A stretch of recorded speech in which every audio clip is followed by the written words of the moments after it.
Profesor Dr. Engineering Insinyur Muhammad Isran Ramli STMT IPM ASEAN Engineering sebagai Ketua Sidang, promotor, ko-promotor, dan tim penguji memasuki ruangan ujian. Hadirin dimohon berdiri.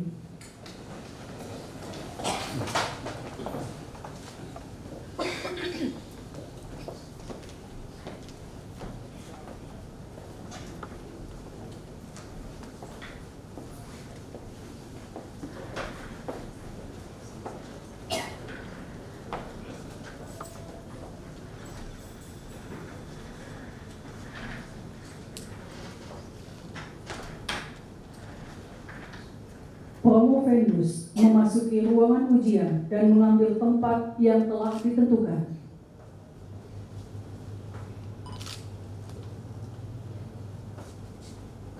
Hadirin dipersilahkan duduk kembali.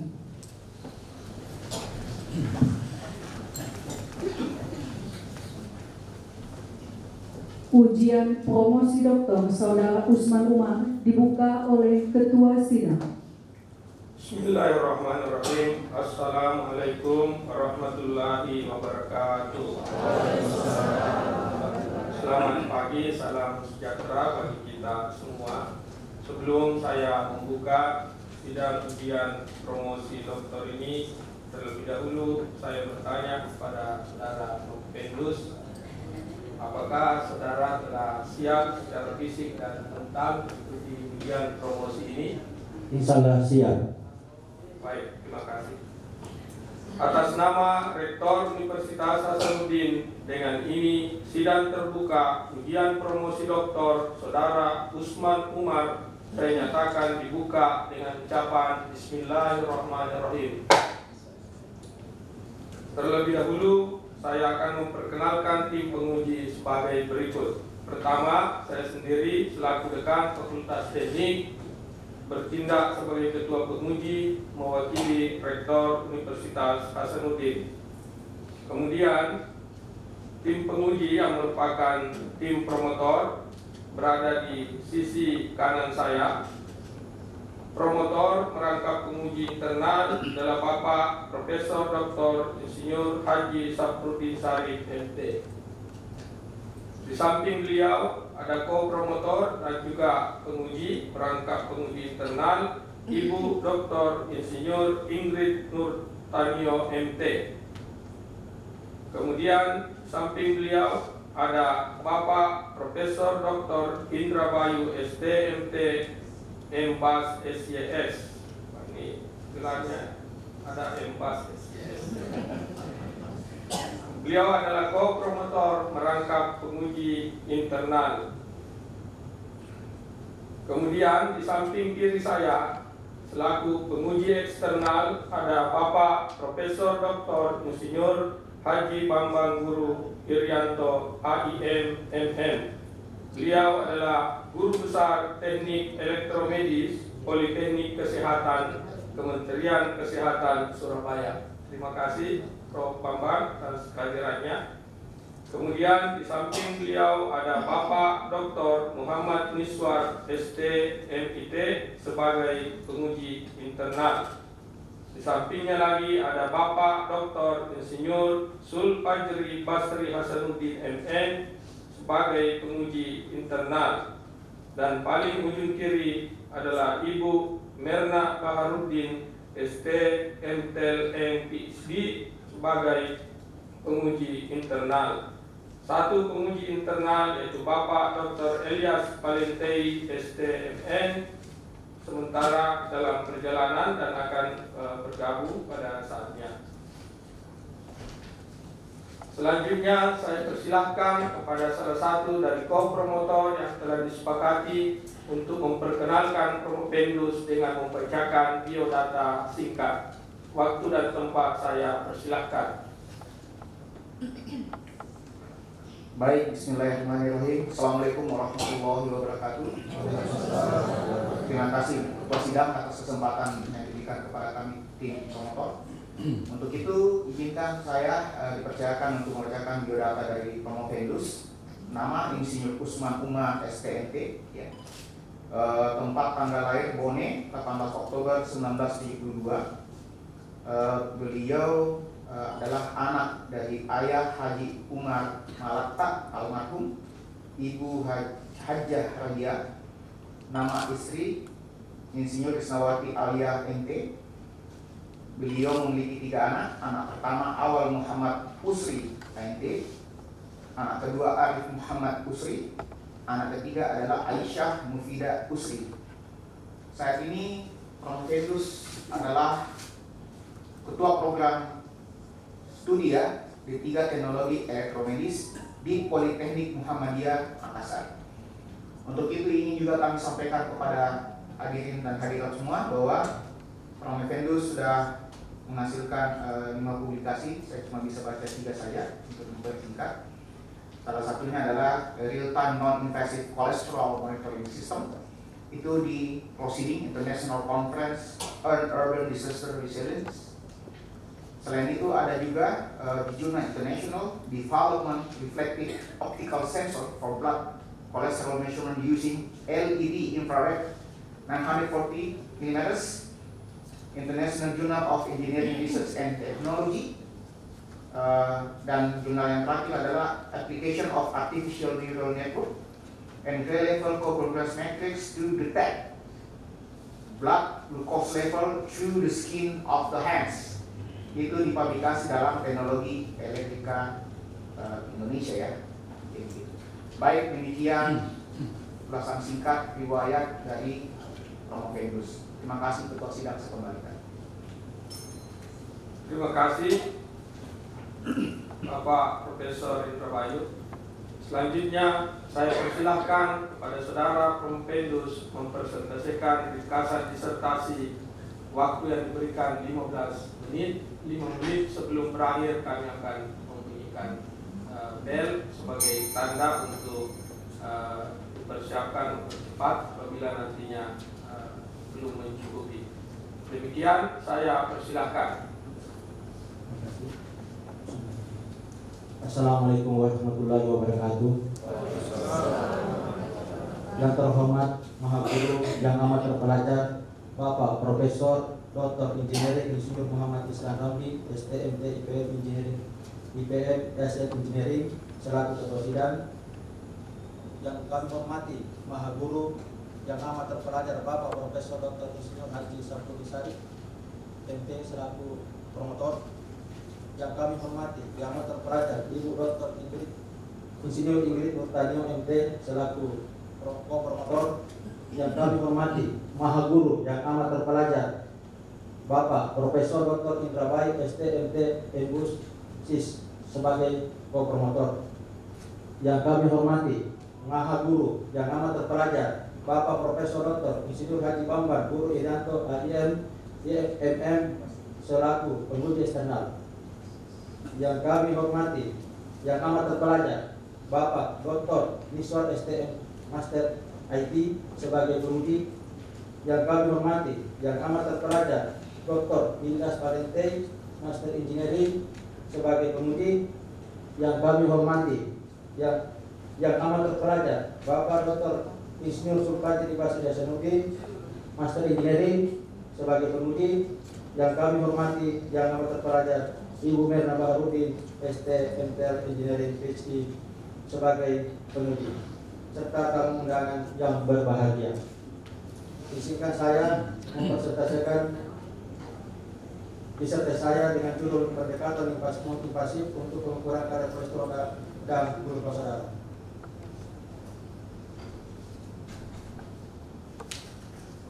Latar belakang. Pada jaringan tubuh manusia terdapat pembuluh darah, dan dalam darah tersebut terdapat komponen yang sangat penting, yaitu glukosa dan kolesterol. Nah, di mana glukosa ini kalau terjadi berlebihan ya dalam waktu panjang akan menyebabkan penyakit diabetes, bahkan menyebabkan kematian. Begitu pula dengan glukosa, itu kolesterol. Begitu pula dengan kolesterol.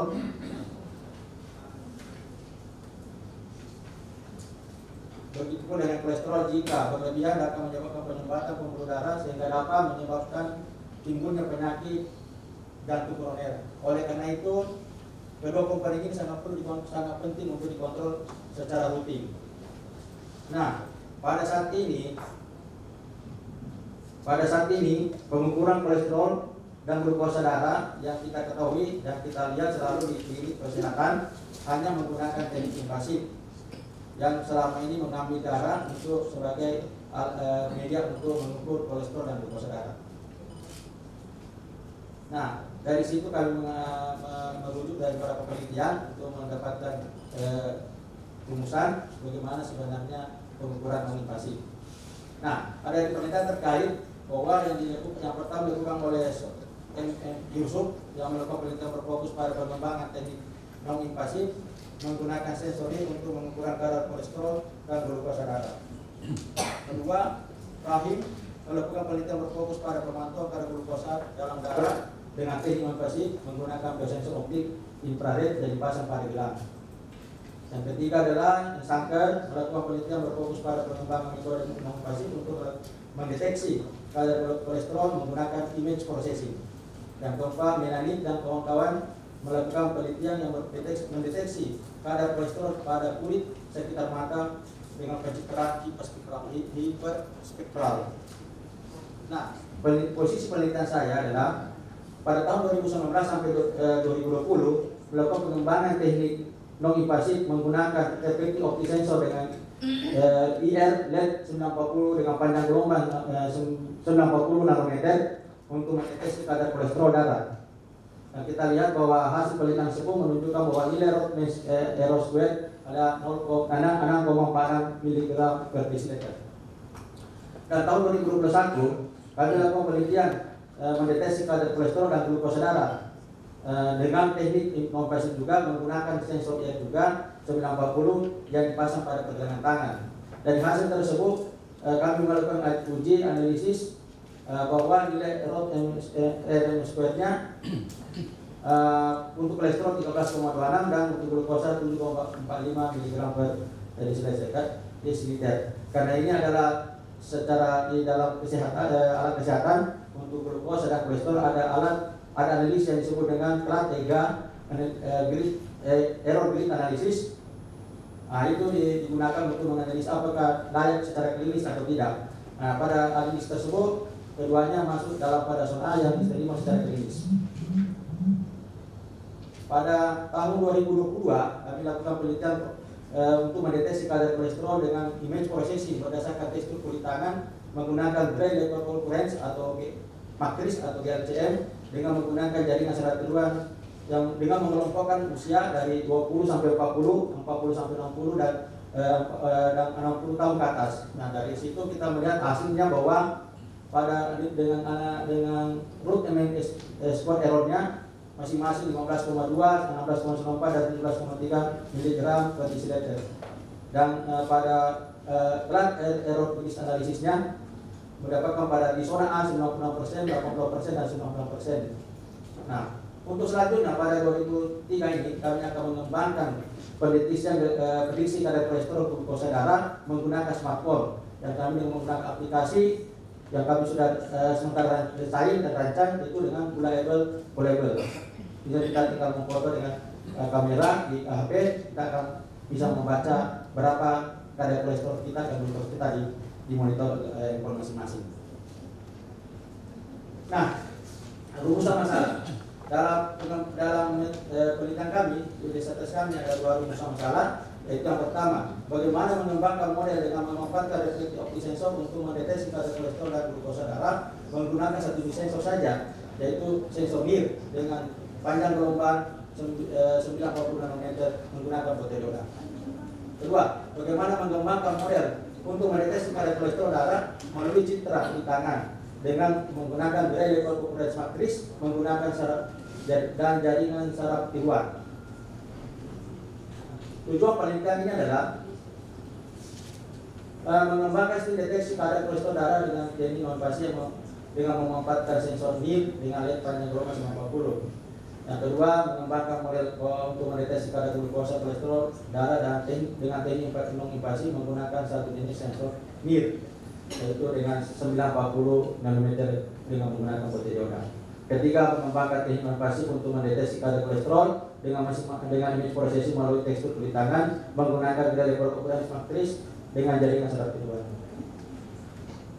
Adapun kerangka pikir dari penelitian kami adalah pertama, melakukan kajian literatur tentang bagaimana teknik pasif dan teknik non pasif.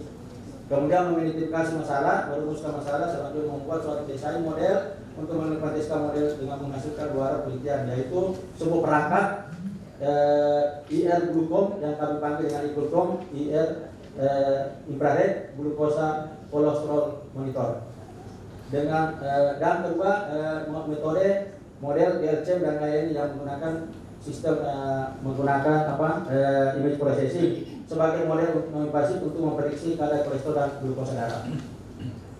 Nah, dalam penelitiannya ada metode penelitiannya adalah dalam tahap penelitian pertama adalah melakukan studi panduan tadi, melakukan kajian literatur, mengidentifikasi masalah, perumusan masalah dan desain model. Tahap selanjutnya adalah persiapan penelitian dan lain sampai dengan pada tahap ketiga dulu melakukan simulasi dengan mengelola data untuk menentukan model prediksi kadar kolesterol dan darah dan secara invasif, non invasif dan melakukan prosesing dan ekstraksi GLCM dan melakukan teknik data. Dan tahap keempat melakukan validasi dengan mengambil sampel darah, mengambil pengukuran kolesterol dan glukosa secara invasif dan membandingkan dengan nilai prediksi yang dari alat yang kami buat dan model yang kami rancang. Nah, kemudian menganalisa dengan menggunakan statistik analisis, yaitu dengan menghitung nilai probabilitas errornya, dan kedua menganalisa dengan flat error grid analisis. Nah, yang pertama adalah sistem deteksi kolesterol dan glukosa darah non invasif dengan menggunakan sensor NIR dengan panjang gelombang 90 nanometer yang kami panggil dengan IR glucometer. Nah, di sini kami buat desain prototipnya adalah untuk mendeteksi kolesterol dan glukosa darah menggunakan komponen dengan tingkat kandungan dalam negeri, karena menurut undang-undang ada untuk membuat suatu R&D ada aturan bahwa kita harus menggunakan produk dalam negeri. Sehingga dalam kalkulasi berapa kandungan dalam negeri produk ini adalah sekitar 80% dari seluruh komponen yang kami gunakan.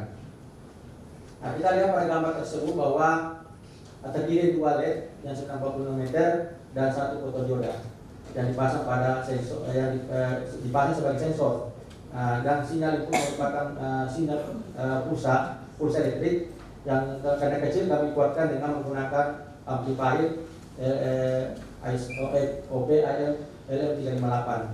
Dan kemudian data yang dikeluarkan oleh sensor tadi sebagai data analog kemudian dianalisis dikonvert menjadi data digital pada IDC controller, yang kemudian nanti akan dikonversi berdasarkan dengan persamaan yang kami peroleh nanti untuk mendapatkan nilai prediksi kolesterol dan glukosa darah.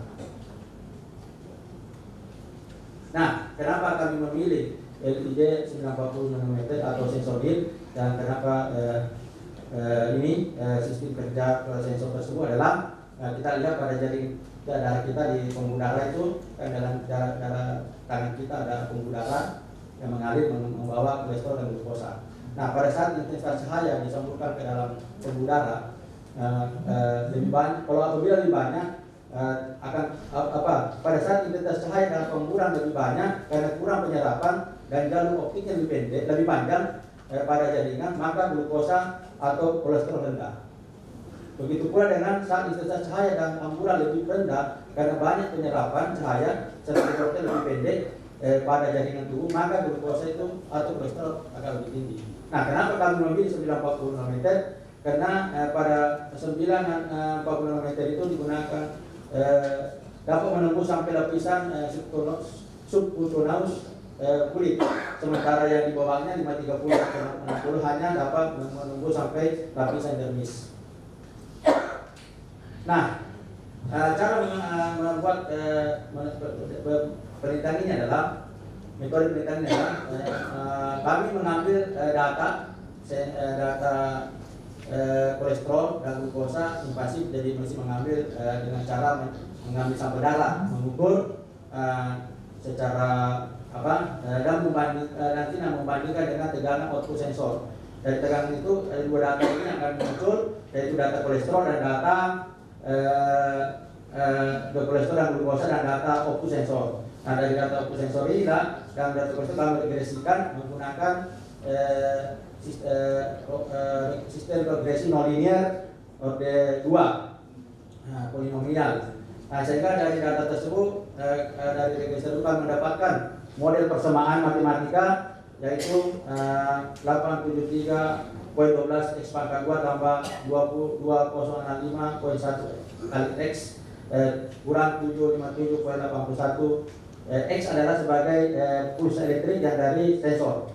Jadi nilai X akan bervariasi tergantung daripada hemburan cahaya yang diterima daripada fotodioda.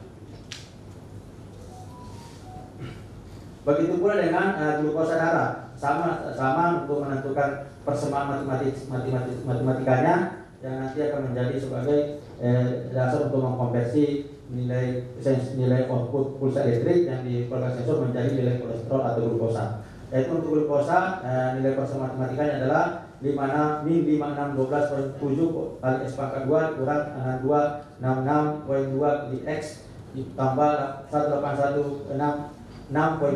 Nah, inilah persamaan untuk digunakan untuk mengkonversi nilai puls listrik yang dari sensor untuk menjadi nanti nilai glukosa atau dan kolesterol. Nah, untuk metode yang kedua adalah sistem mendeteksi kolesterol darah non invasif dengan image processing menggunakan metode GLCM JST jaringan serikruan. Nah, langkah pertama adalah mengambil data.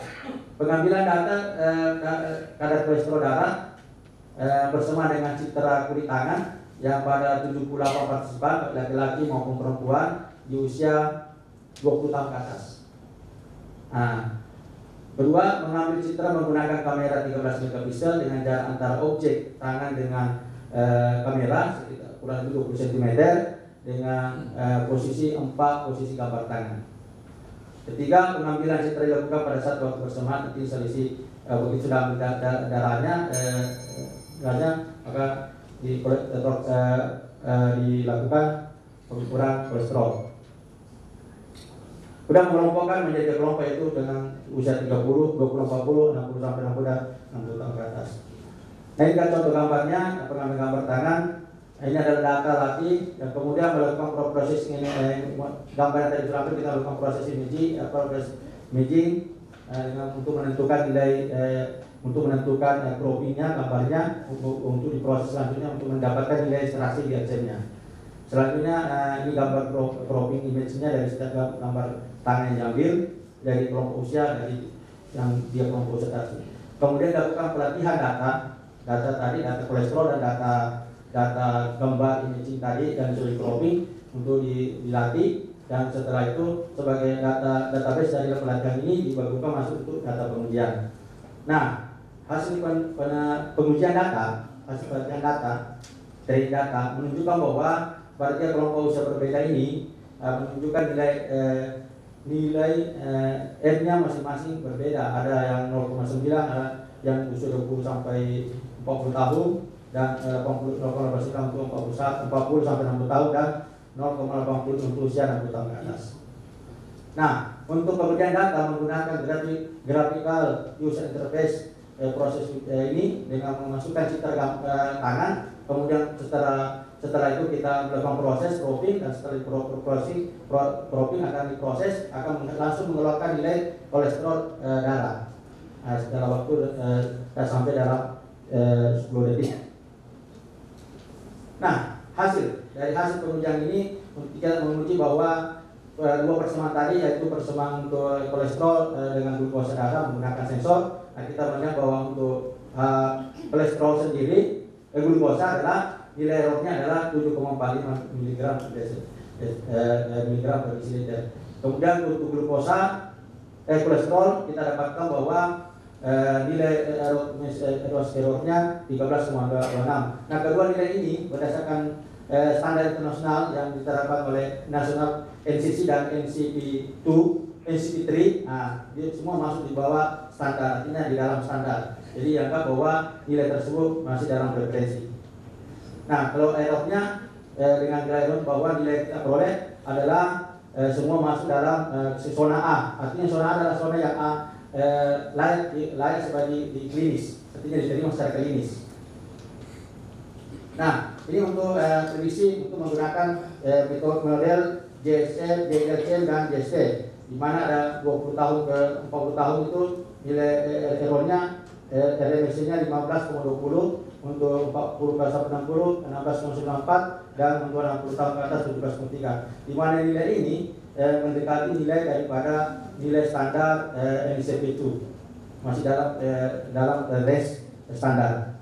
Nah, begitu pula dengan nilai kelas lainnya, bahwa nilai tersebut 96% untuk 20-40 tahun, 96% masuk di zona A, dan yang untuk tahun 40 tahun sampai 60 tahun adalah 80% masuk di zona A, dan usia 60 tahun ke atas 96% masuk di zona A. Berarti mayoritas masuk zona A, sehingga dikatakan bahwa secara klinis layak secara klinis layak. Nah, kesimpulan dari IRN glukom sebagai pendekatan invasif untuk memprediksi kadar glukosa dan kolesterol darah menggunakan sensori dengan rate 90 dapat dioda dan dipasang di ujung jari maupun di pergelangan tangan. Hasil prediksi dibandingkan dengan referensi invasif untuk mengidentifikasi nilai error dan akurasi mulai dengan menggunakan analis RMSC, ANOVA dan kelas EGA, dan nilai tersebut lebih rendah dari standar error yang ditetapkan oleh NCP2, NCCLS, dan sehingga kita dapat membuktikan bahwa dari hasil analisis tersebut IRN glukom layak digunakan untuk memprediksi kadar kolesterol dan glukosa darah secara non-pasif. Yang kedua, prediksi kolesterol darah dengan image processing menggunakan metode GLCM ANN sebagai pendekatan yang dibagi menjadi kelompok usia tadi, yang diawali dengan metode pre-processing imaging dan kemudian menghasilkan citra koropin, dan kemudian untuk menginteraksi ciri GLCM, citra koropin dan data kolesterol pasif dilatih untuk data database.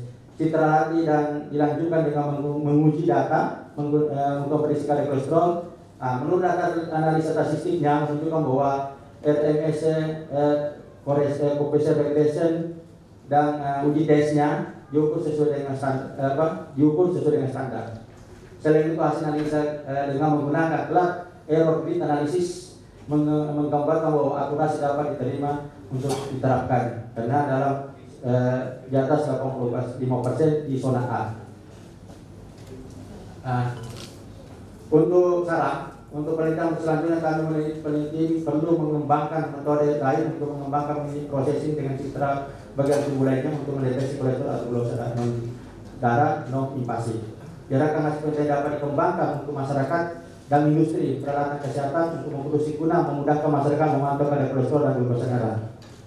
Sekian dan terima kasih. Assalamualaikum warahmatullahi wabarakatuh. Terima kasih kesempatannya, Pak Dekan.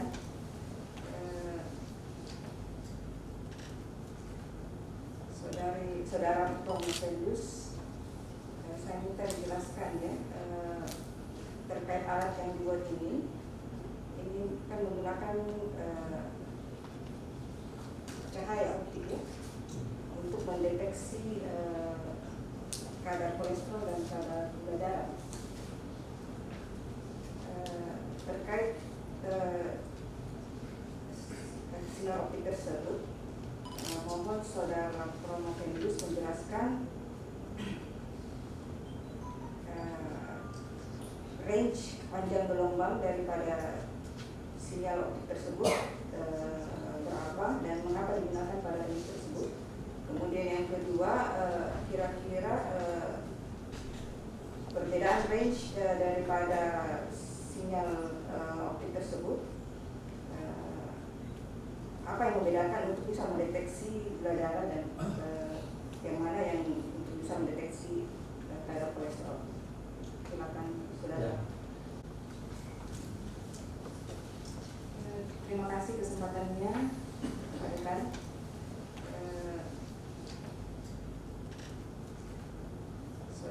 Saudara Promosenus, saya minta dijelaskan ya menggunakan cahaya optik ya, untuk mendeteksi kadar kolesterol dan kadar gula darah. Terkait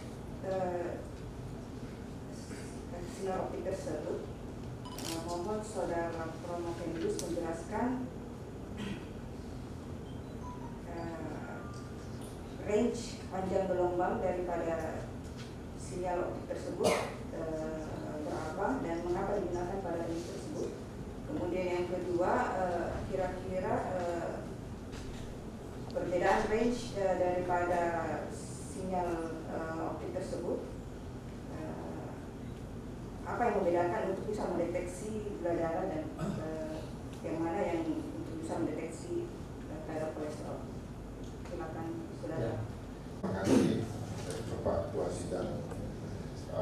Saya ini aja langsung ingin tahu signifikansi riset daripada yang dilakukan yang dari disertasi Pak Usman. Silakan. Ya. Dari riset kami yang kami lakukan penelitian ini, tentu kami akan melakukan suatu mengharapkan penelitian ini, sangat mengharapkan penelitian ini dapat digunakan untuk masyarakat. Nah, melihat dari kondisi sekarang kan kita melihat bahwa alat ukur yang ada pada dasarnya adalah pada umumnya adalah menggunakan teknik invasif yang dimana mengambil sampel darah, dan itu banyak orang yang melakukan, sehingga lalai mengukur kolesterolnya, glukosanya, sehingga terjadi penyakit pada dirinya. Nah, itulah kenapa kita harus melakukan pengembangan yang supaya orang itu datang bisa mengukur tanpa mengambil darah lagi. Nah, inilah signifikansinya supaya orang nyaman. Jadi bahkan hasilnya pun bisa secepat jadi dilakukan dengan invasif, yaitu dengan kurang lebih dari di bawah 40 detik bisa keluar hasilnya. Signifikansinya bahwa dengan menggunakan dua metode yang saya kembangkan ini, satu menggunakan metode gambar, citra, satu menggunakan sensor. Nah, kami dua metode ini nanti kami akan tentu dengan sensor. Tentu dengan sensor kan kita membuat peralatannya, komponen-komponennya. Itulah tadi ada beberapa yang pendukung yang kami harus tinjau juga, bahwa dengan membuat alat ini kita memperhitungkan beberapa besar biaya yang digunakan untuk supaya bisa lebih efisien, supaya bisa masyarakat bisa jangkau. Kedua dengan citra mengkoreksi citra itu kami akan mengembangkan, sudah kami coba mengembangkan dengan menggunakan smartphone untuk mendeteksi kolesterol dan glukosa. Yang tahap pertama kami lakukan adalah menentukan klasifikasi apakah rendah atau tinggi nilai glukosanya dan kolesterolnya di smartphone. Itu tadi ada sudah sampaikan, mengembangkan gulable dan callable. Artinya sudah masuk ke tahap signifikansinya bahwa dengan metode ini bisa kita masukkan ke sistem plafon Android, sehingga bisa masyarakat bisa mengakses nanti, sehingga bisa sama dengan halnya dengan alat ukur tekanan darah atau yang SpO2 yang di handphone itu.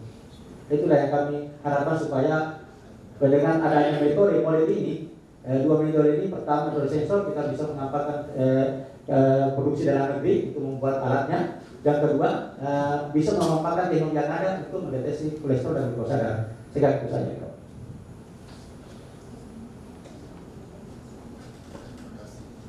Terima kasih Pak Fajri.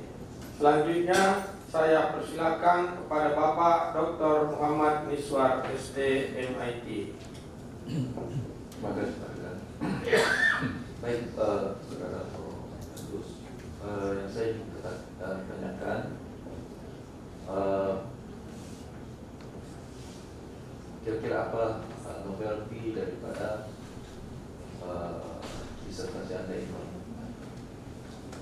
Karena kalau kita lihat judulnya ini tentang pendekatan non-invasif untuk mendeteksi glukosa. Ya, sebenarnya sudah seperti ini sudah banyak. Dan di penelitian terkait Anda juga itu sudah banyak perangkat glukosa yang sudah dibuat sejak tahun 2015. Kira-kira apa keunggulan, kelebihan dari perangkat yang Anda propose ini dibanding yang lain? Terus kedua, saya tidak melihat sistem overview daripada image processingnya. Saya tadinya pikir ini hanya non-invasif untuk infrared untuk deteksinya. Nah, begitu saya baca rupanya ada image processing juga. Nah, di sini saya tidak melihat proses bagaimana Anda mengambil data sampai pre-processing sampai mengklasifikasi bahwa ini glukos atau tidak. Terus saya belum melihat, nanti ini bisa diperbaiki, ditambahkan nanti di mungkin nah itu dulu. Silakan tolong jawab gimana kira-kira kebaruan. Oke, terima kasih. Pertama-tama dari kami merujuk beberapa penelitian sebelumnya bahwa hampir semua penelitian yang melakukan ini adalah secara yang non-invasif mendevelop teknik non-invasif dengan mengukur kolesterol atau glukosa saja. Jadi satu-satu. Nah, yang kami lakukan ini adalah membuat satu alat dengan dua parameter. Jadi sekaligus mengukur kolesterol dan mengukur glukosa dengan satu jenis sensor. Nah, jadi buat dua parameter langsung. Nah, yang kedua adalah pengembangan image processing dengan gradable matrix, ORC matrix, GCM dengan cara kedua untuk mendeteksi kolesterol yang juga nanti akan dikembangkan untuk mendeteksi glukosa. Nah, dari beberapa penelitian kami dapat hampir masih artinya yang ada sebenarnya yang sudah di latar belakang tadi bahwa ada dua yang telah menentukan menggunakan processing untuk menentukan kolesterol. Namun dia tidak sampai menentukan berapa hasil akhirnya, hanya mengklasifikasi saja dengan sesuai warna atau dengan labelnya tinggi atau rendah. Nah, inilah kami kembangkan menjadi langsung muncul nilainya dengan menggunakan algoritma wave propagation sebagai proses pemprosesnya. Seperti itu. Kira cukup ditambah nanti penjelasan tentang image processingnya. Ya. Saya tidak melihat penjelasan secara detail. Ya. Oke, terima kasih Pak Dr. Rizal.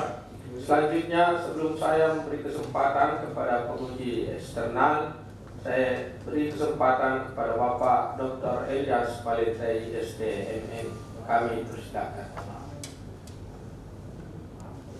Terima kasih pimpinan sidang Dekan Fakultas Teknik Universitas Hasanuddin atas kesempatan berharga yang diberikan kepada saya untuk menggali lebih jauh terkait dengan hasil-hasil penelitian yang dibukukan dalam bentuk disertasi oleh saudara Promovendus Usman Umar. Baik, bismillahirrahmanirrahim. Saya akan coba memulai pertanyaan dari hal yang pernah ditanyakan pada saat ujian bahkan di seminar hasil juga sudah ditanyakan. Namun di sini kita bisa melihat bahwa saudara Promovendus belum menuliskannya secara lebih tegas, jelas terkait dengan metode atau pendekatan non-invasif yang dikembangkan dan dimutakhirkan ya untuk melakukan pengukuran kadar glukosa dan kolesterol darah.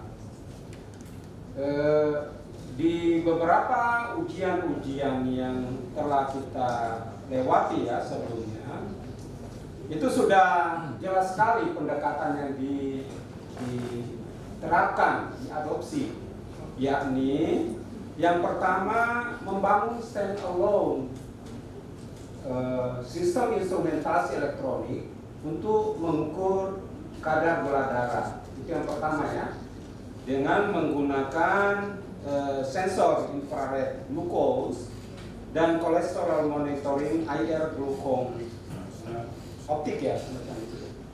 Itu yang pertama. Yang kedua adalah mencoba mengembangkan satu metode non-invasif untuk pengukuran kadar glukos kolesterol darah ini melalui pendekatan pemrosesan citra pada permukaan kulit, yaitu harus tegas di awal kalimat daripada abstrak ataukah di pengantar ya, di pendahuluan semacam itu, sehingga para peneliti berikutnya yang akan mencoba mengkaji ulang, memutakhirkan teknik-teknik yang Anda telah kembangkan dan eksperimenkan itu secara mantap. Itu yang perlu kita perhatikan ya, karena ini juga merupakan nilai kualitas dari seorang ilmuwan ya, bahwa mampu juga membuat suatu olahan gaya tulis yang cerdas, kemudian jelas dan runut ya, semacam itu.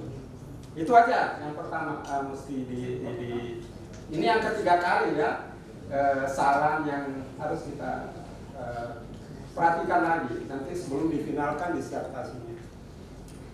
Dan yang terakhir dari saya, bahwa kita mesti bergerak bersama-sama sebagai ilmuwan ya, bahwa seluruh apa-apa ikhtiar ya, kerja keras kita, keringat yang kita sudah sumbangsihkan ya, dalam rangka pemutakhiran pengembangan daripada sains teknologi, terutama juga dari alat ukur glukos ini, itu harus semestinya, karena sudah bertahun-tahun diteliti, itu harus sudah bisa teraplikasikan, tergunakan di masyarakat. Dan oleh karenanya itu mesti juga nilai komersialnya ini sudah ada di ujung pintu gerbangnya. Setelah kita bekerja keras ini harus sudah bisa kita ya usahakan bisa diperoleh juga nantinya. Nah, terkait dengan mindset semacam ini, dari penelitian yang telah Anda dapatkan hasilnya, prototipenya sudah ada, kemudian sudah diuji juga kualifikasi kapabilitas daripada alatnya ini di dalam laboratorium kita, tentunya dibutuhkan langkah-langkah aksi-aksi yang lebih proaktif untuk bisa membawa hasil output penelitian kita ini menjadi tergunakan dan ya bisa terkomersialisasikan. Saya kira itu challenging dari saya, mohon direspon. Terima kasih. Ya, terima kasih. Yang pertama memang kami ada beberapa yang pertama adalah pertanyaan yang menyangkut masalah stand-alone elektronika.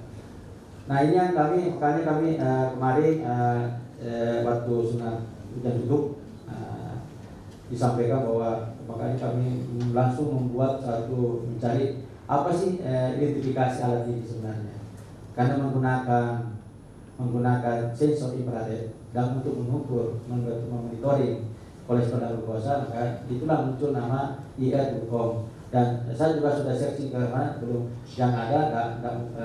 ada sih nama seperti ini. Mudah-mudahan tidak ada. Sehingga kami nanti langkah ke depannya adalah ini kan suatu model yang kita sudah dapatkan. Langkah ke depannya adalah kita akan melakukan, kan tentu kalau di kesehatan, alat kesehatan ini banyak sekali proses yang dilakukan. Satu alat itu mungkin tahunan baru bisa dikomersialkan. Nah memang kemarin ada beberapa hal yang kami sudah bicarakan, kami sudah diskusikan dengan salah satu alat orkes di Jakarta untuk memproduksi alat ini secara invasif, khusus untuk kolesterol saja dulu. Nah ini memang lagi terus berkembang alat ini, dan mudah-mudahan dalam tadi disampaikan bahwa kita harus terus mengembangkan sampai bisa dikomersilkan. Nah inilah langkah-langkah yang pertama mungkin ya harus dipatentkan dulu. Nah inilah mungkin dua metode ini kami nanti akan terus buat bagaimana bisa membuat patennya. Nah kedua, kalau untuk paten kami ada di kesehatan kan ada namanya fasilitas pelayanan kesehatan. Itu harus menguji alat kesehatan baru bisa dikomersialkan di BPK. Kebetulan kami namanya sudah berhubungan dengan BPK untuk ini, tapi untuk alat ini di BPK sendiri belum bisa dilakukan kalibrasi di BPK baik di seluruh Indonesia, karena memang alat ini belum ada alatnya untuk mengkalibrasi. Inilah kendala kita juga untuk bagaimana mengkalibrasi secara institusi. Tapi dasar lab yang digunakan di lab klinik bisa kita mengkalibrasi dengan alat yang di pasaran karena dia sudah terkendali secara internasional. Seperti gluko, auto check dan lain-lain itu sudah dikalibrasi dengan berdasarkan ICC dengan NECP3. Jadi memang langkah-langkah yang kedepannya adalah bagaimana bisa mempersiapkan supaya masyarakat bisa memakai dengan tanpa mengambil sampel darah. Itulah kami harapkan supaya dengan ini tidak lagi orang malas-malas mengukur glukosanya dan kolesterolnya ya. Tapi ada yang banyak rata mengambil darah. Itulah tujuan untuk pernyataan ini bagaimana bisa lebih efisien dan lebih hemat biaya dan waktu untuk mengetahui kondisi kesehatan masing-masing orang. Terima kasih. Terima kasih. Terima kasih Pak Dr. ya. Selanjutnya saya beri kesempatan kepada penguji eksternal Bapak Profesor Dr. Insinyur Haji Bambang Guru Gerianto HIM, MM. Waktu dan tempat kami. Pada prinsipnya sebenarnya kami sudah menguji di ujian tertutup, tetapi kami juga akan mengingatkan kembali mengenai transformasi kesehatan ke dalam pilar antara lain pengembangan alat kesehatan yang akan memenuhi untuk kebutuhan layanan primer itu puskesmas. Nah, saat ini sedang mengembangkan beberapa peralatan yang sangat-sangat tidak mahal tetapi bisa dipakai terjangkau oleh masyarakat. Di sini biasanya memang tadi sudah dikatakan oleh Prof. Petrus, yaitu tentang langkah-langkah alat ini akan dipakai untuk diuji dengan manusia. Ya, sebelum itu nanti ada tahapan, setelah ini ada tahapan yang harus dilakukan oleh Prof. Petrus, yaitu jika akan diproduksi Promomedis itu harus ada uji kliniknya. Di klinik itu pasti akan terkait dengan etik clearance. Itu yang harus dilakukan. Nanti setelah ini kan adanya ini kan prototipe saja, berupa prototipe saja. Nanti uji-ujinya seperti itu. Begitu juga nanti pada saat diuji TKDN-nya, bagaimana cara menghitung TKDN? Nah, ini mungkin perlu dieksplor Pak Promomedis ya, Pak Usman. Perlu dieksplor, kita penghitungannya bagaimana? Ada yang bahan, ada yang fixed cost, ada yang variable cost. Ini tolong nanti dieksplor kembali. Saya kelihatannya belum melihat dan menunjukkan bahwa ini sekian 80%. Itu nanti akan berhubungan sama Kementerian Perdagangan. Nanti ada kata.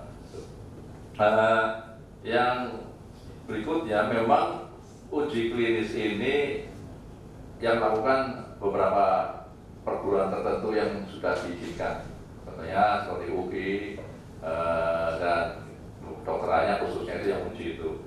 Nah ini mungkin nanti Promopedus ini sebenarnya mungkin langkah pertamanya adalah langkah untuk mematikan silakan. Ya, tetapi proses paten juga biasanya cukup lama.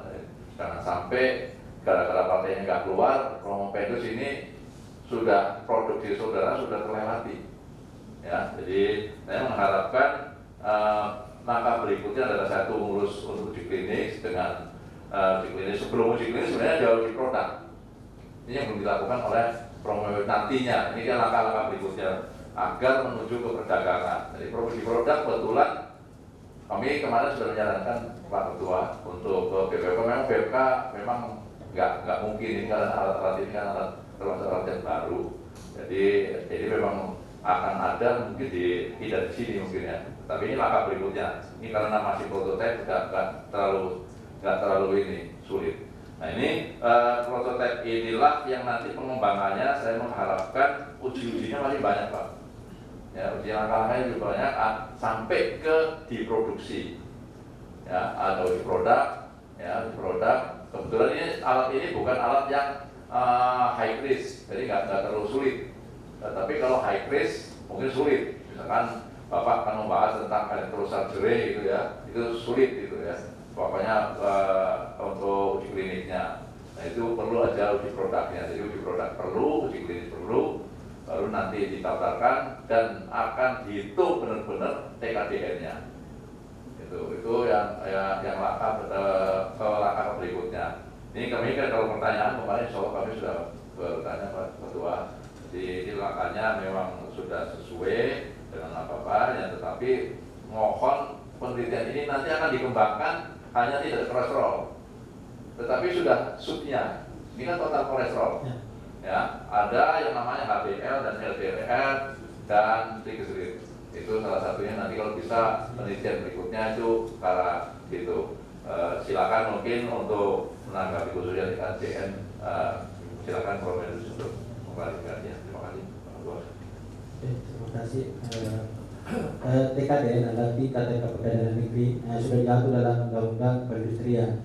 Seluruh pemerintah bisa sudah jelaskan di disertasi bahwa 60% minimal 60% itu produk dalam negeri. Itu sudah saya jelaskan cara menghitungnya juga, cara menentukan juga, saya jelaskan dalam disertasi. Cuma saya sampaikan di PowerPoint ini. Tapi secara setelah menghitung dari berapa dari komponen yang saya buat ini, yang di prototipe ini, itu sudah karena ada komponen dalam itu ada material yang digunakan, ada jasa, ada teknisinya. Jadi dan ada biaya pemeliharaannya. Apakah itu menggunakan jasa luar negeri atau jasa asing atau jasa sendiri? Ada juga materialnya. Material itu apakah menggunakan material produksi dalam negeri atau impor? Itu panjang dalam undang-undang itu aturan itu Kementerian Perindustrian dan Perdagangan ada 2 kolaborasi. Itu ada nilainya itu ditentukan dan formatnya sudah ada cara menentukannya. Dan itu sudah dalam disertasi besar itu sudah saya masukkan. Nah, nilai yang sebenarnya yang saya dapatkan untuk semua ini karena beberapa komponen yang memang saya beli di dalam ini termasuk dalam negeri, termasuk adalah komponen yang kecil, yang itu termasuk yang kecil pun dihitung, resistor, kapasitor, induktor dan lain dan LED-nya sendiri dan potentialnya itu sudah diproduksi di dalam negeri sebenarnya. Karena kami dulu pernah melihat tempat produksinya ini yang di LED ada di Bekasi waktu itu, dan terakhir tahun 2014 pindah ke Batam. Nah, pabriknya komponen kecil ada di MPM 2100. Jadi beberapa komponen memang kami sudah deteksi bahwa memang saya juga beli dalam negeri, artinya bukan impor, dan itu pun produksi dalam negeri. Jadi komponen yang ada dalam prototipe ini itu 80%, termasuk isinya kan dihitung juga dasarnya. Jadi ada beberapa hal-hal yang diperhitungkan dalam hitung TKDN, dan itu saya sudah tunjukkan dalam disertasi yang besar yang ini. Kalau ini kan disampaikan saja secara gambaran jelaskan. Nah, seperti itu. Bro.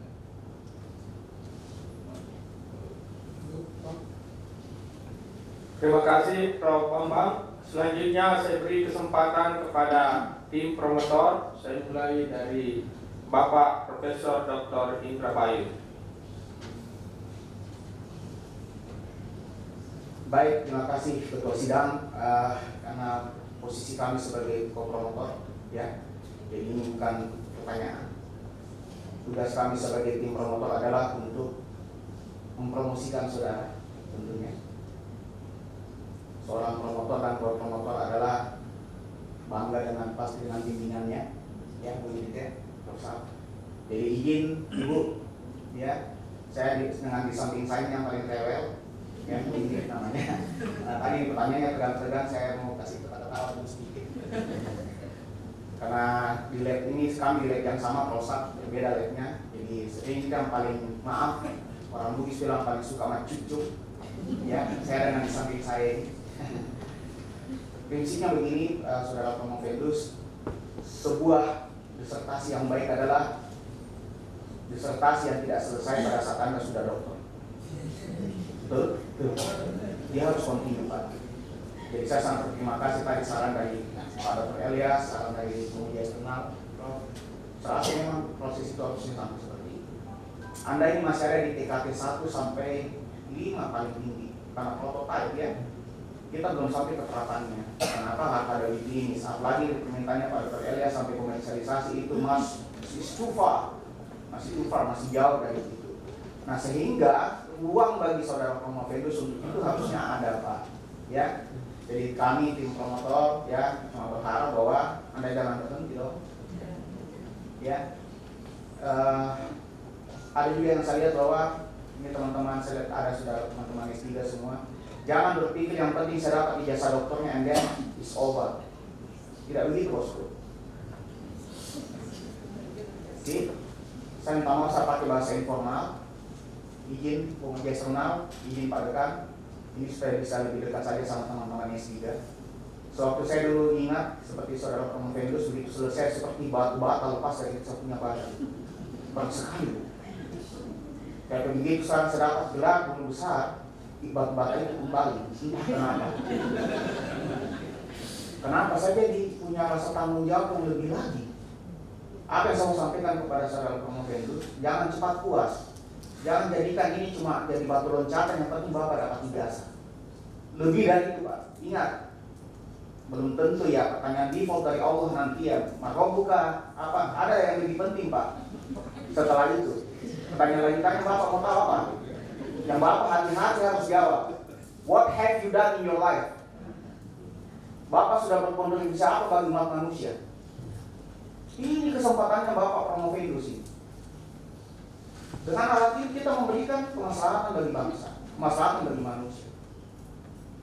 Jangan salah juga berlindung dari bahwa kewajiban dari Bapak Jokowi sekarang adalah harus produk dalam negeri. Iya, produk dalam negeri yang berkualitas bosku.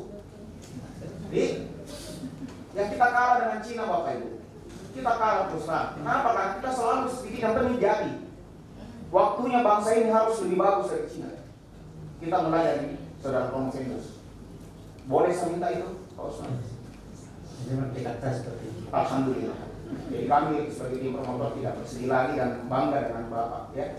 Saya di Provinsi Kesehatan ya harus lakukan ini. Harus. Dan kami tolong jangan putus hubungan. Kami di teknik izin Pak Dekan, saya sebagai kota inkubator siap membantu Bapak untuk hilirisasi sekaligus buat patennya Bapak. Ya. Dan kalau perlu nanti kita komersialisasikan lewat Pustekno ya Pak Dekan ya.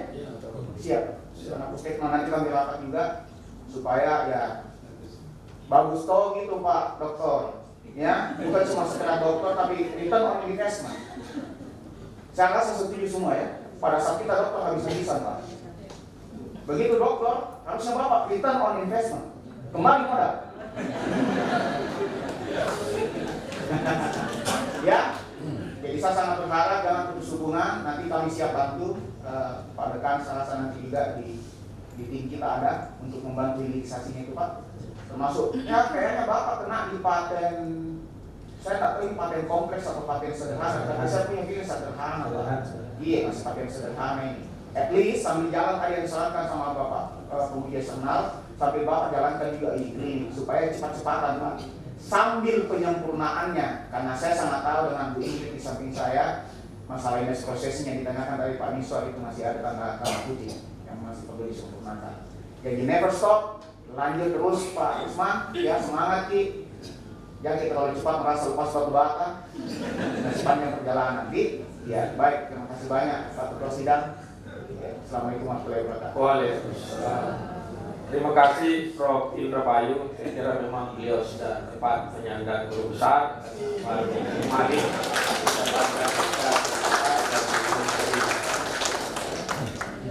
Ya, selanjutnya saya persilakan kepada Ibu Dr. Ingrid Nurtani OMT.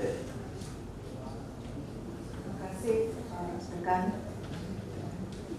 Mungkin sedikit saja. Jadi Pak Usman mengembangkan 2 teknik non-invasif ya. Jadi yang satu tentunya butuh membeli sensor. Ya.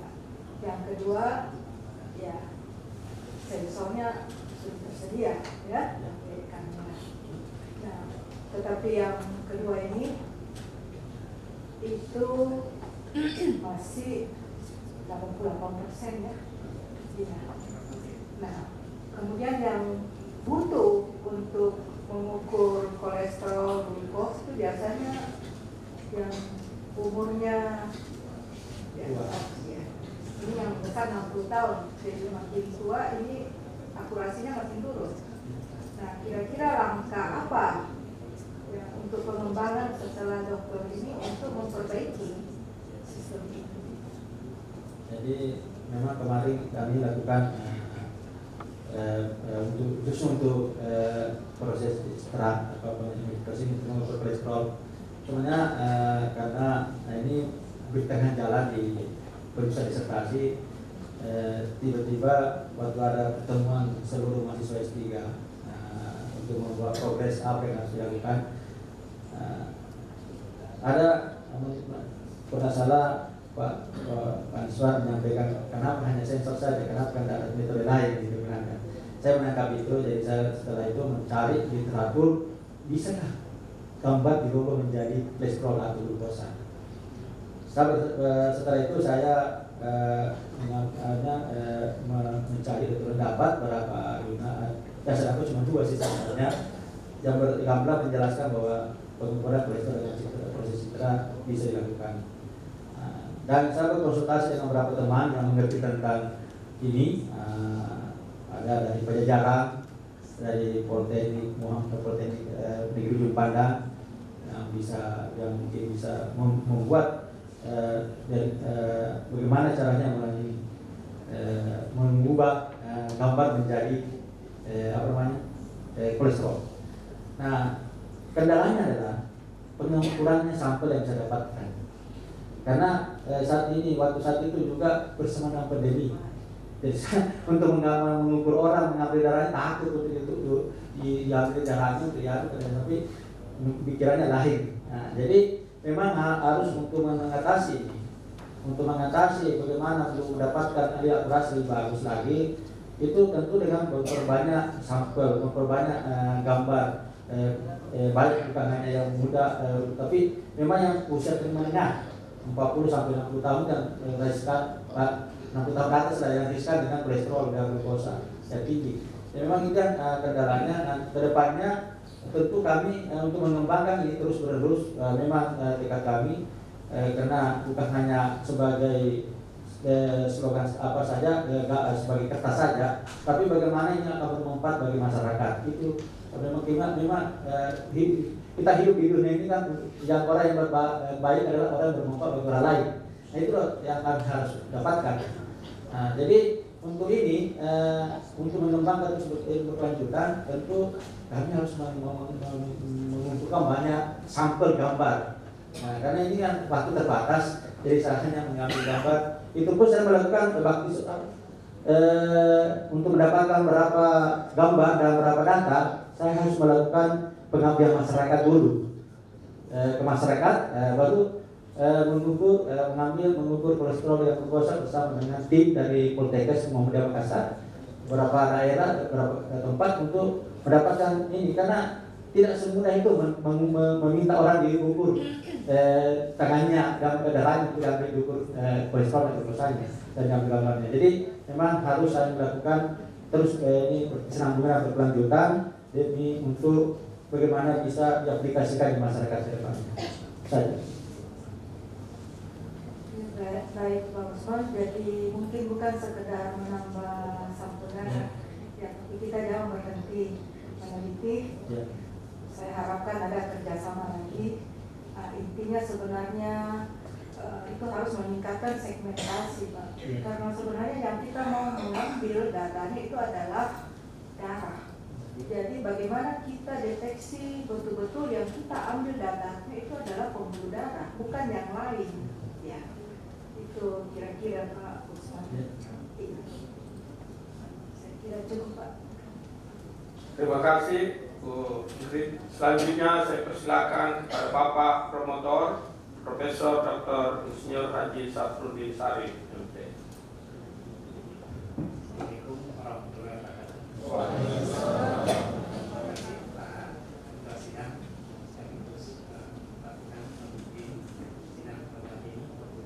Terima kasih kepada Direktur Poltekkes Pak Osman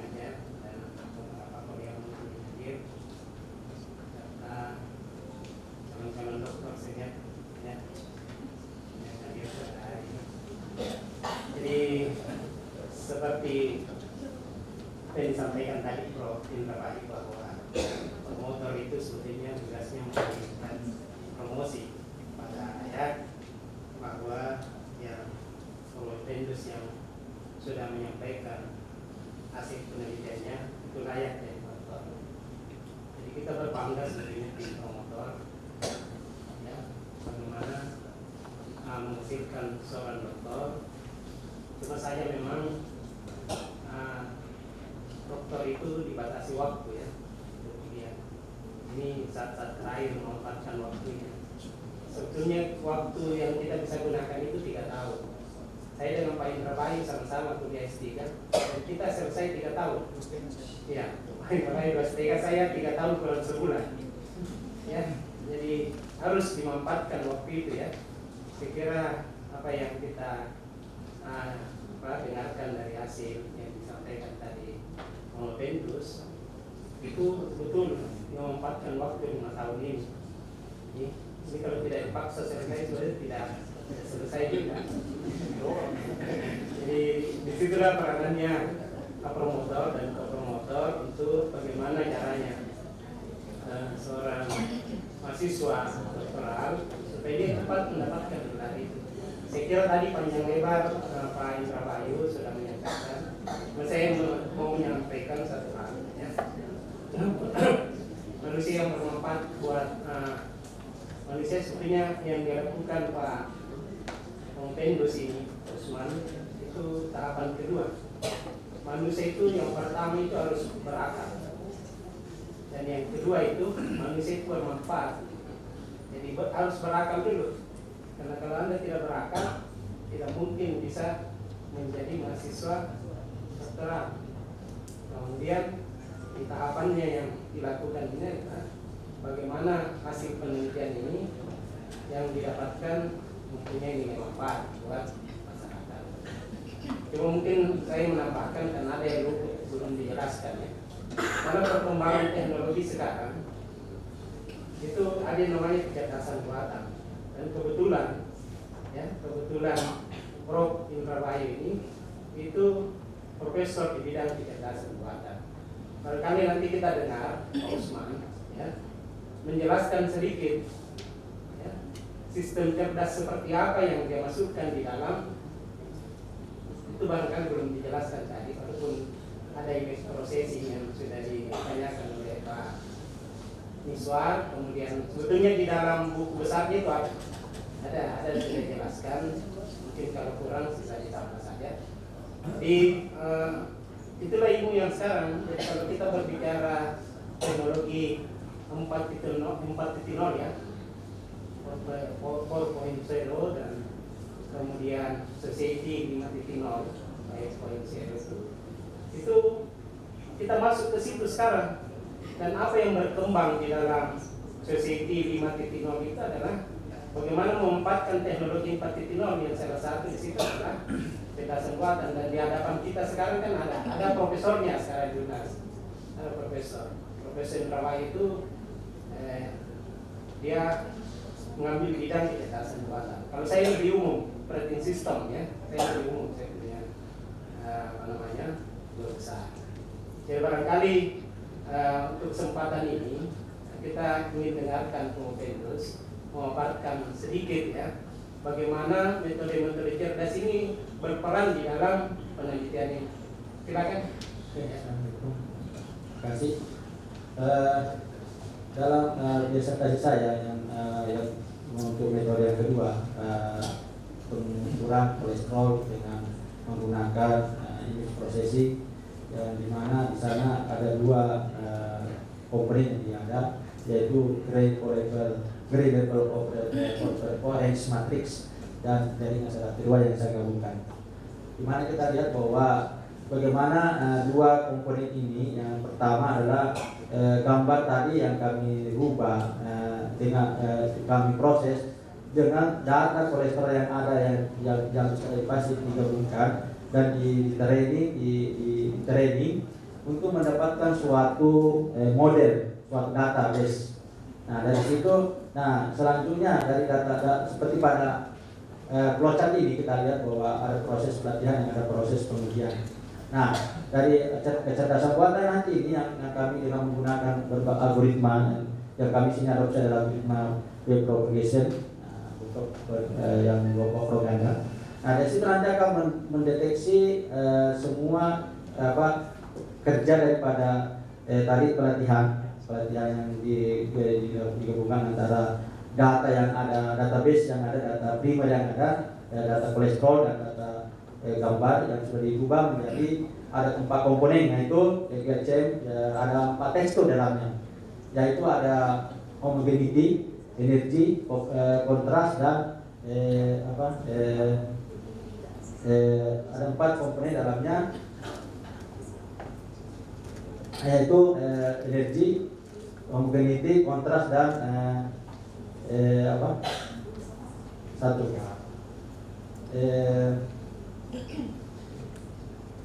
dan itulah nanti menjadi data dari data gambar yang muncul, yang dikelola nanti gambar muncul itu sebagai output daripada proses tekstur dari GCM. Nah, data itulah nanti ditelati dengan menggunakan data juga yang digabungkan dengan data pada data kolesterol, sehingga pada saat itu setelah itu semua data masuk diuji dan di training, dan kemudian setelah training menjadi ada database.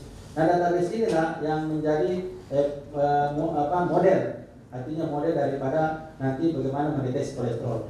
Begitu kita masukkan nanti gambar pada saat seperti gambar yang seperti ini masuk, kita mensorot untuk mendapatkan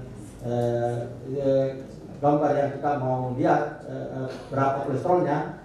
Nah, di situ kerja dari database itu mencocokkan dengan tadi yang disampaikan bahwa secara data yang ada tadi mencari kesesuaian, sehingga nanti akan keluar nilai kolesterol yang berdasarkan pada gambar yang ada. Itu Prof.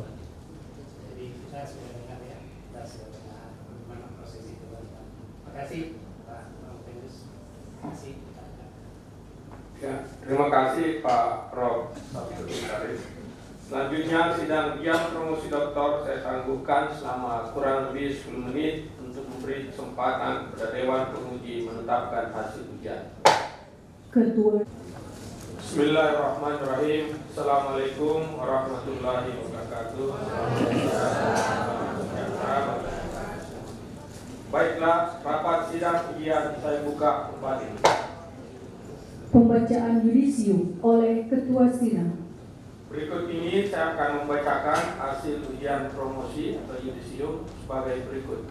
Yudisium, sidang terbuka ujian promosi doktor Universitas Hasanuddin beserta promotor, co-promotor, dan penguji dalam rangka ujian promosi untuk mencapai gelar doktor dalam bidang teknik elektro bagi saudara Usman Umar. Setelah mempertimbangkan jawaban-jawaban atas segala pertanyaan dan sanggahan yang dikemukakan oleh promotor, co-promotor, dan penguji, dengan ini menyatakan bahwa saudara Usman Umar dinyatakan lulus dengan predikat sangat memuaskan.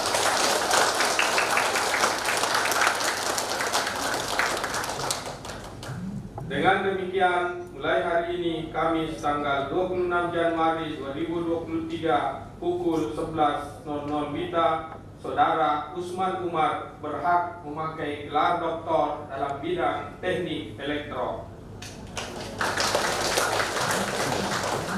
Semoga ilmu yang dimiliki dapat dimanfaatkan bagi kepentingan umat manusia. Goa 26 Januari 2023 atas nama Rektor, Ketua Sidang Profesor Muhammad Isran Ramli, Promotor Profesor Syafruddin Sarif. Penyerahan hasil yudisium oleh Ketua Sidang atas nama Rektor Universitas Hasanuddin kepada Bapak Dr. Usman Umar STMT dipersilakan mengambil tempat yang telah ditentukan dan didampingi oleh Ibu Insinyur Risnawati Alia MT.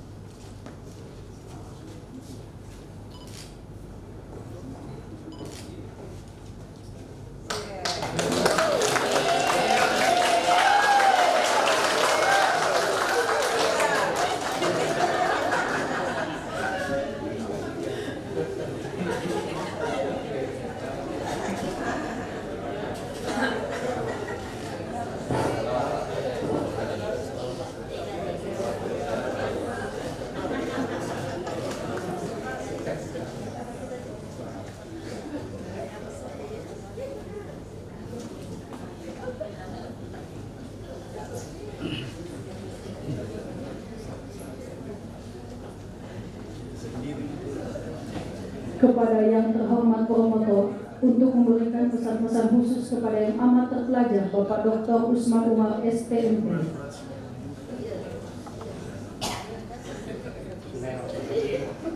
Assalamualaikum warahmatullahi wabarakatuh. Alhamdulillahirrahmanirrahim. Wassalamu ala Sayyidina Muhammadin wa ala alihi wa sahbihi ajmain. Yang berbahagia Dr. Usman Umar, kalau kita menyaksikan tadi pemandangan, istrinya juga jadi dokter. Saya kira itu dulu, ya.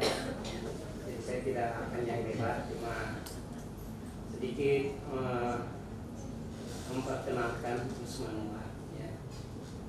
Jadi pertama mengambil penelitian ini memang tantangannya itu karena penelitian tentang non-invasif itu kan belum terlalu banyak. Saya kira alasan-alasannya tadi kenapa itu menjadi hal yang harus diteliti, karena yang melatar belakangi itu kan mulai rasa takutnya kita kalau disuntik. Ya, jadi kalau invasif kan selama ini harus mengambil sampel darah. Ya, apalagi waktu pandemi kan itu sangat takut orang bersentuhan dengan darah karena adanya virus itu. Tapi itu proses berjalan, ya. Memang tadi sudah disampaikan juga oleh Dr. Usman, sudah panggil dokter ya. Karena tadi promotor, sekarang sudah dokter. Itu menjadi tantangan pada saat penelitian, ya. Karena pas masuk di era itu, era pandemi 2 tahun, sehingga bagaimana membandingkan antara hasil penelitian yang dia lakukan yang non-invasif dengan yang invasif, itu disandingkan. Karena dia juga mesti mengambil yang invasif, artinya dia harus mendapatkan sampel yang mau diambil darahnya, ya. Dan dia sandingkan itu hasil penelitian dengan itu sudah ada gambaran dengan penelitian non-invasif. Jadi tentunya selamat pada keluarga, tentunya yang paling berbahagia yang hari ini kita sudah saksikan sama bagaimana Dr. Usman mempertahankan hasil penelitiannya. Tadi yang terakhir pertanyaan saya itu sangat lancar dia jawab. Namanya dia lakukan, ya, kayak saya tanya tadi. Jadi kalau kita melakukan sesuatu itu dengan mudah kita menyampaikan. Saya kira itu, ya, yang barangkali kawan-kawan dokter yang hadir pada hari ini. Nah, lakukan saja apa yang kita bisa lakukan, ya, karena ya setelah kesulitan itu ada kemudahan. Saya kira di ayat ini di dalam tesis saya S2 itu saya tuliskan ayat itu bahwa di dalam, ya, setelah kesulitan kita akan mendapatkan kemudahan. Saya kira waktu-waktu sulit atau saat-saat sulit yang dialami oleh Dr. Usman pada saat penelitian itu sudah dilalui, dan alhamdulillah hari ini kita menyaksikan bahwa beliau sudah mendapatkan hasil penelitian. Tapi ada pesan dari co-promotor tadi, Prof. Indra Bayu, jangan berhenti di situ. Ya, tadi sangat menarik itu dengan batu bata tadi contohkan. Saya kira bukan sekadar melepaskan itu beban batu bata di pundak, tapi bagaimana? Saya juga tadi kaget, Prof. Indra Bayu katakan setelah saya profesor dapat lagi itu. Jadi saya kira beda batu batanya, ya. Batu batanya yang berbeda. Saya kira itu, ya. Tentunya selamat juga kepada kolega, ya, dari Dr. Usman, ada Pak Direktur Polres yang tentunya mendapatkan satu SDM lagi, seorang dokter di bidangnya, dan kita bangga, ya, bangga sebagai promotor maupun dosen, pengemudi dan tim OID eksternal. Makasih juga Pak Mamang yang menyempatkan diri hadir pada jauh-jauh dari Surabaya hadir pada hari ini untuk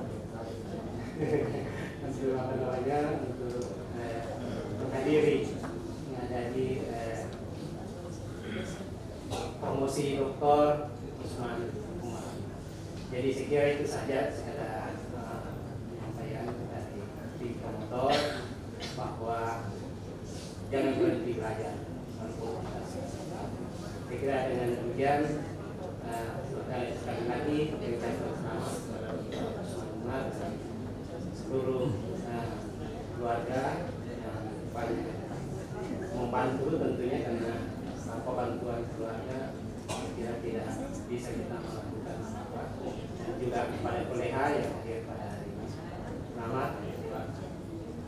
Saya kira demikian. Assalamualaikum warahmatullahi wabarakatuh. Penyerahan tanda penghargaan atas nama Rektor Universitas Hasanuddin oleh Dekan Fakultas Teknik Universitas Hasanuddin secara berturut-turut kepada yang pertama, penguji eksternal Bapak Profesor Dr. Insinyur Haji Bambang Guru Triyanto IMMM.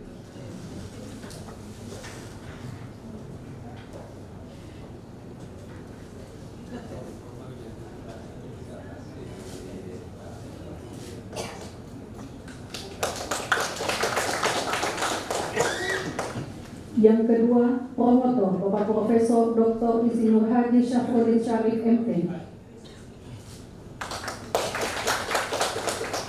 Dan ko-promotor Ibu Dr. Insinyur Ingrid Nurtania MT.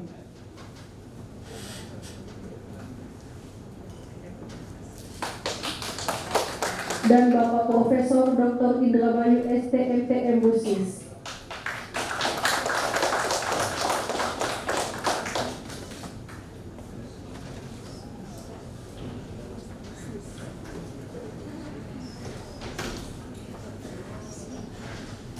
Sidang terbuka ujian promosi doktor ditutup oleh Ketua Sidang. Baiklah, sebelum saya menutup ujian terbuka ini, atas nama Rektor Universitas Hasanuddin, saya menyampaikan ucapan selamat kepada Bapak Dr. Usman Umar STMT dan keluarga atas pencapaian ini.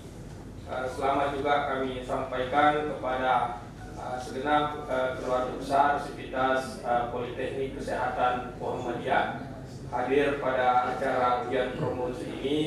Pak Direktur Politeknik Kesehatan Muhammadiyah, Ustadz kita Dr.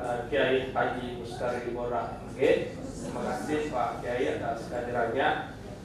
Kemudian hadir juga Bapak Profesor Dr. Kaharudin M. Hum. Terima kasih Prof atas kehadirannya. Beliau adalah guru besar linguistik Fakultas Sastra Bumi.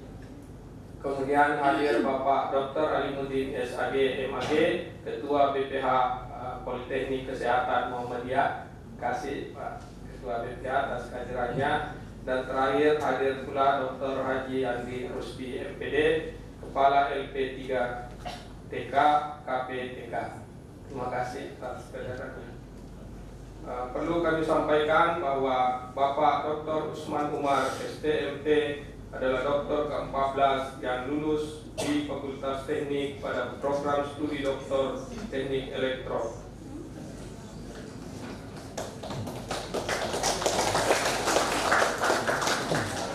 Dengan demikian, sidang terbuka ujian promosi doktor dengan resmi saya tutup dengan ucapan Alhamdulillahirabbil alamin.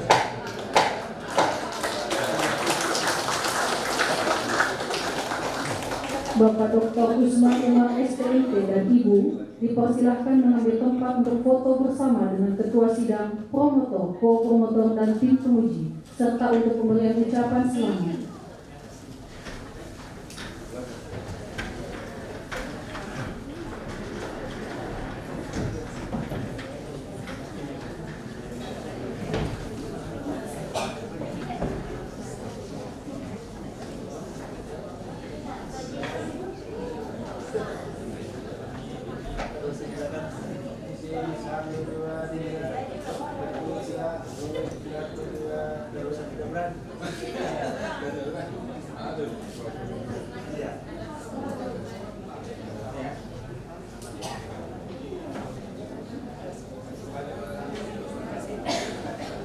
Tim penguji meninggalkan ruangan ujian. Hadirin dimohon berdiri.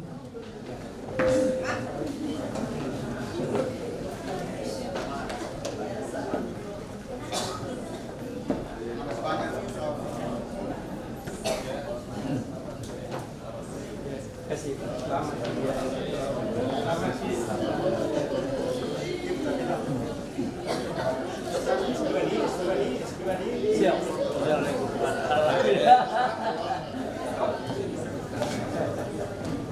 Kasih Pak.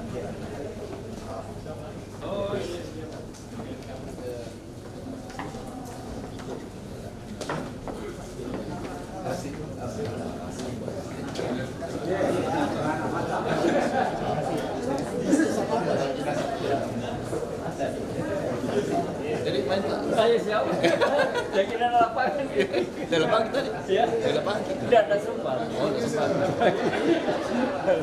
Kalau anu jauh Pak.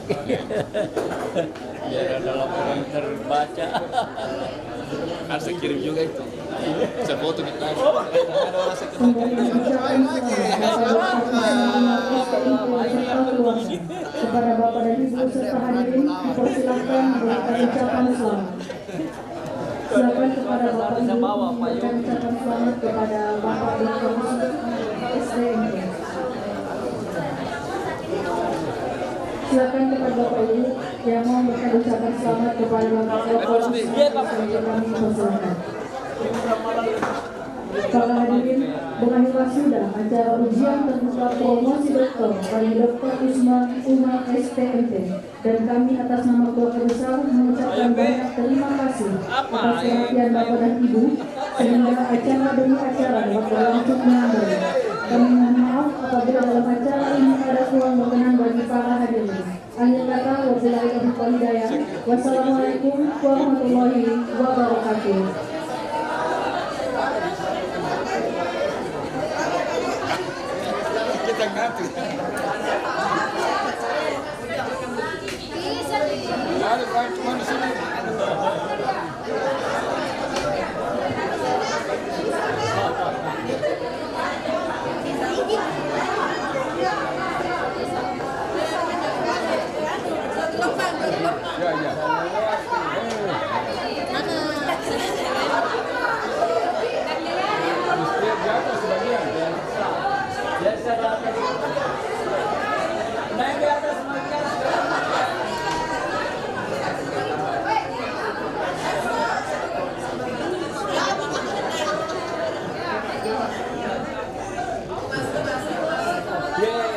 Kenapa Abdi di situ kuliah?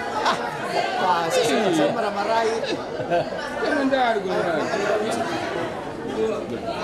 Soalnya kenapa ada ke sana? Ada gunanya. Dia mau dia yang anu. Dokter saja. Ini dokter yang bermain-main. Bilangnya main-main. Selain gurunya tidak ada kasih tahu ini kan? Aku marahin. Saya kan mau mentak, tapi tidak tahu. Pengaruhi siapa? Datang nasional juga ke Dia sana. takut semua kayaknya mana lebih. Kata lebih yang mana lebih banyak pemularan di pemisahan daripada sini. Bukan juga buat apa? Tidak ada kontribusinya buat ke depan. Sekiranya kita bisa, kenapa tidak dilarang? Bukan sama saya langsung dekat. Jadi kan ditunjuk orangnya, bukan bidangnya dia, ambil lingkungan. Jadi Kayak konsep lingkungan dia bisa. sini yang di